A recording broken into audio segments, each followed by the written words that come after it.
Assalamualaikum warahmatullahi wabarakatuh. Perkenalkan, nama saya Maria Alexandra.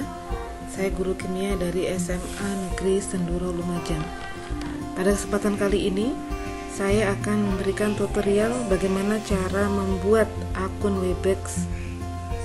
Pertama, kita harus menyiapkan alamat email dulu. Kemudian kita ketik di pencarian webex.com. Nah, ini adalah tampilan awal dari Webex pada saat kita akan mendaftar. Di sini ada host, join, sign in, start for free. Host kita gunakan apabila kita sudah punya akun, kemudian kita menjadi pemandu atau host. Join kita gunakan bila kita punya akun, kemudian kita diundang untuk mengikuti meeting atau rapat. Nanti kita memasukkan nomor room pada saat kita mengklik join. Demikian juga dengan sign in, ini digunakan kalau kita sudah punya akun. Nah, kalau kita ingin membuat akun Webex, maka yang kita klik adalah start for free.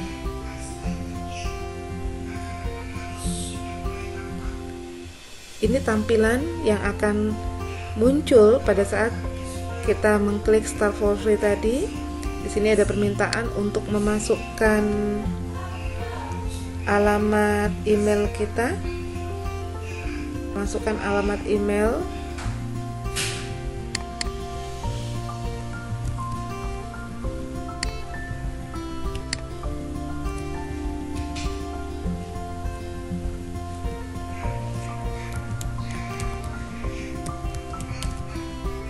Dan diklik sign up. Nah, sudah terbuka. Di sini ada pilihan country atau region. Kita pilih Indonesia. Kita diminta untuk mengetikkan nama awal kita dan nama akhir.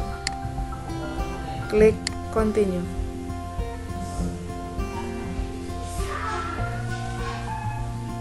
Nah, di sini ada informasi bahwa akan ada konfirmasi lewat email kita paling lambat 24 jam. Tapi kita coba melihat apakah di email kita ada kotak masuk. Oke, ternyata sudah ada ya. Diklik yang alamat di email kita. Nah, di sini ada create password, itu diklik. Kita diminta untuk memasukkan password.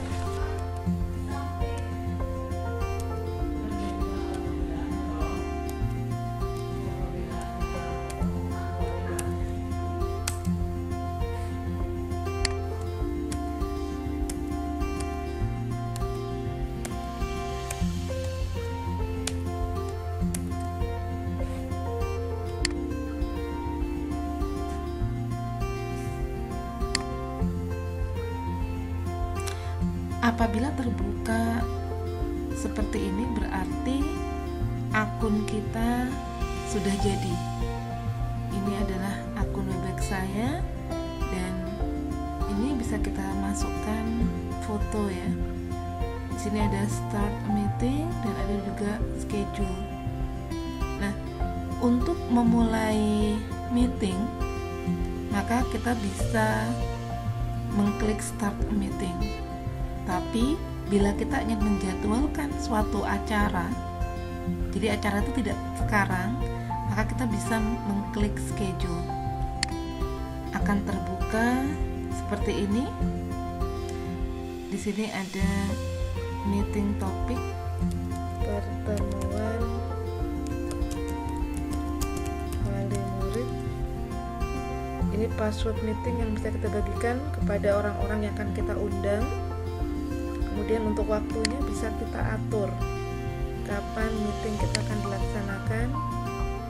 Misalnya hari ini kita akan mengadakan meeting jam 12 malam misalnya ya.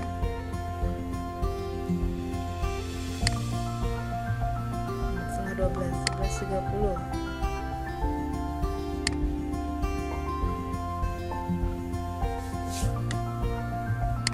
Nah, di sini durasi ini berapa waktu yang kita butuhkan. Di sini nggak bisa, jadi pilihannya hanya menit ya. Jadi memang setiap akun itu berbeda. Di sini tidak ada pilihan jam. Jamnya 0 hours. Sedangkan menitnya yang paling lama 50 menit. Saya klik 50 menit. Dan kita klik schedule. Berarti meeting kita sudah dischedulekan, sudah dijadwalkan. Nah, nanti kita bisa mengundang orang untuk bergabung ke dalam meeting kita menggunakan ini email.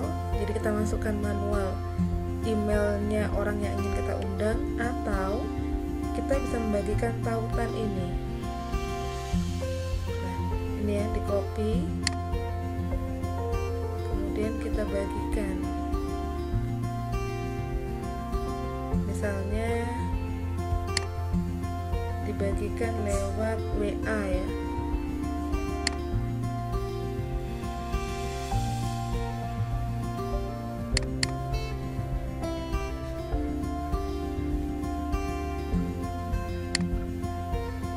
Tinggal kita paste pada nomor WA. Nah, nanti orang yang kita kirimi nomor WA tadi bisa langsung mengklik pada saatnya. Mereka akan join ya. Atau tadi kita bisa mengundang menggunakan alamat email pada kolom ini. Walaupun kita jadwalkan rapat kita masih jam 11:30, kita bisa membuka room kita ya. Caranya kita klik start meeting. Topik dari room kita yaitu pertemuan wali murid yang akan dilaksanakan dari jam 22.30 sampai jam 23.20. Akan muncul gambar mikrofon, kemudian gambar video, dan start meeting. Diklik start meeting.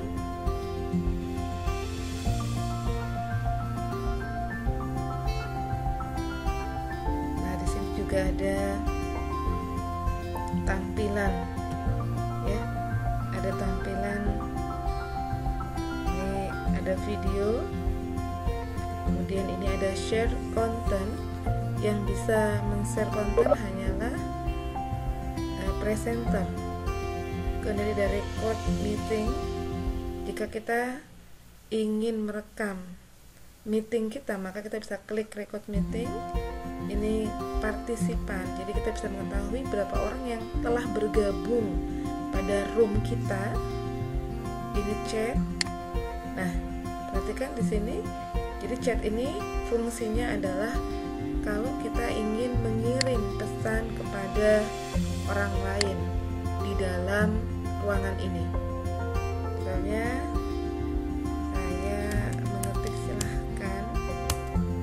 Nah, silahkan ini akan terbaca oleh semua orang karena saya tujukan tadi pesan ini kepada everyone, kepada semua orang yang ada di partisipan ini.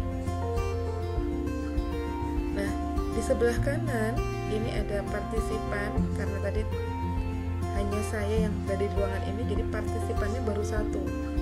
Di sini ada lambang bulat, ini menunjukkan bahwa posisi saya sebagai host. Ya. Host ini seseorang yang mengatur jalannya rapat. Jadi host yang punya wewenang untuk menutup rapat. Karena itu dipastikan selama acara host tidak keluar dari rapat ini. Pada saat host keluar, maka rapatnya akan berhenti. Selain host, biasanya juga ada presenter. Nah, presenter ini yang memiliki akses untuk men-share materi.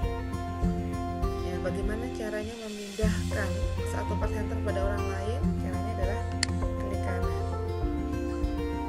change to role sebagai apa ya, diklik sebagai presenter atau sebagai host. Dan sekarang kita mencoba menjadi pemateri, meng-share materi kepada semua yang hadir di rapat kita. Caranya kita klik share konten. Di sini ada beberapa pilihan dari mana konten atau materi yang akan kita ambil dan kita share kepada peserta. Misalnya saya mengambil dari file yang ada di komputer saya. Kita cari saja materi yang akan kita share.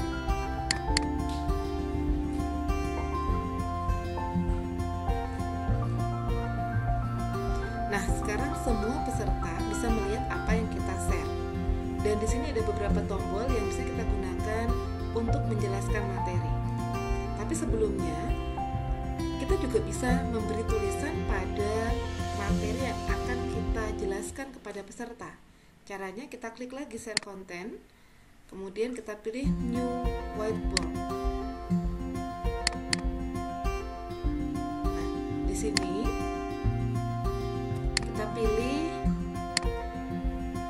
nanti menjelaskannya pakai apa ya, pakai pensil dan warnanya misalnya merah. Kemudian kita tutup lagi sharing whiteboardnya kembali kepada materi sistem koloid. Saya mencoba menjelaskan. Jadi materi sistem koloid adalah materi kimia untuk siswa kelas 11 semester genap akhir. Sistem koloid sendiri mungkin hal baru ya bagi masyarakat yang tidak terlalu mendalami kimia, tapi sebenarnya hal-hal yang terkait dengan koloid itu sangat dekat dengan kehidupan kita sehari-hari. Nah, ini saya buatkan peta konsep materi yang akan kita pelajari pada bab sistem koloid ini. Sistem koloid masuk ke dalam materi larutan. Mungkin masih ingat, yang dimaksud dengan larutan ini pasti terdiri dari dua komponen, ada zat terlarut dan pelarut. Nah, apabila zat terlarut dan pelarut ini bisa terlarut secara sempurna, maka dia masuk ke dalam larutan asli. Jadi misalnya air gula. Nah, ini masuk contoh dari larutan asli. Pada saat butiran gula kita masukkan ke dalam air dan kita aduk sempurna, kita nggak akan lagi melihat ada gula di sana karena terlarut sempurna. Maka itu yang dikatakan sebagai larutan asli. Sedangkan suspensi ini bila yang dilarut, yang dicampurkan ke dalam pelarut itu tidak bisa tercampur sempurna. Misalnya pasir dimasukkan ke dalam air. Bila pasir dimasukkan ke dalam air, maka pasirnya nggak mungkin terlarut dalam air, dia akan mengendap. Nah, dalam kimia, larutan yang seperti ini dimasukkan ke dalam jenis suspensi. Nah, bagaimana dengan koloid? Koloid ini terletak di tengah-tengah. Dia tidak bisa terlarut sempurna seperti larutan asli, tapi juga tidak mengendap seperti suspensi. Kenapa? Ternyata perbedaannya ada pada ukuran partikel. Kalau larutan asli, partikelnya itu sangat kecil. Kalau suspensi partikelnya besar. Nah, koloid ini di antara keduanya, sehingga dia terdispersi. Apa itu terdispersi? Tersebar merata dalam pelarutnya. Nah, setelah itu kita akan belajar apa sih sifatnya koloid itu. Ada efek Tyndall, ada gerak Brown, ada pengendapan, elektrolisis, kemudian jenisnya apa aja. Sebenarnya ada 8 ini jenisnya ya. Kemudian bagaimana cara membuatnya? Cara membuatnya dengan cara dispersi dan juga dengan cara kondensasi. Nah, ini saya katakan tadi ya, bahwa sebenarnya koloid sendiri sering kita temukan dalam kehidupan sehari-hari. Contohnya, pembentukan delta pada muara sungai. Kalau kita ke laut, ada pertemuan antara aliran sungai dan air laut, maka di situ akan ada dasar laut yang agak dangkal atau kita kenal dengan istilah delta. Nah, delta itu sendiri sebenarnya merupakan contoh dari koloid. Demikian juga dengan mesin ginjal, ya, itu juga cara kerjanya itu juga menggunakan prinsip-prinsip dari koloid. Jadi sebenarnya koloid tidak asing dalam kehidupan kita.